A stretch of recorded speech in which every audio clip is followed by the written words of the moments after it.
Sadly, I was actually already familiar with the Mr. Hand video. What struck me first was, oh my god, this is so wrong. This guy's having sex with a horse. And what struck me second, but much harder, was why is this allowed to be on the internet? This recording of an incident which led to a man's death.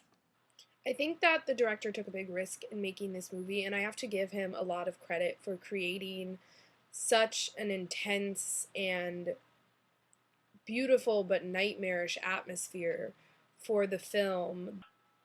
I think that the dynamic between the reenactments and the voiceovers worked so much better than I could have ever imagined, and this is greatly due to the score, which was quiet and understated in a way, but very menacing and heavy at the same time.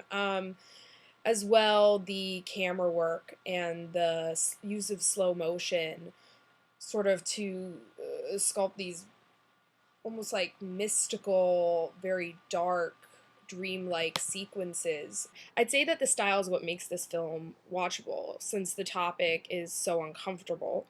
At times, it's hard to imagine you're watching a documentary, as the cinematic quality of the reenactments, along with the how compelling the story is and the way it's presented to us, just keep the movie flowing. I like the idea of having the break in the middle with the interview with cop number one, but I have to say I thought it was executed really poorly. I didn't know where the story was going or why at first. It dragged on too long. It came off sort of as contrived and corny, and I think that it could have been cut down a lot. But relating back to what I first said about my first reaction to Mr. Hand, I did enjoy the point of it being that, you have to realize that this was a human being and it's still sad. Somebody died. I wish that in the Q&A I'd gotten more of a sense of why the director chose this subject and what he was actually aiming for with the project, because I don't feel as though I came out of the movie having a strong sense of what was being said. Also, these people don't show any remorse or even like any doubt in their relationships with these animals, and their argument is, oh well, my relationship with this horse is so much more loving and healthy than most human relationships. Of course it is.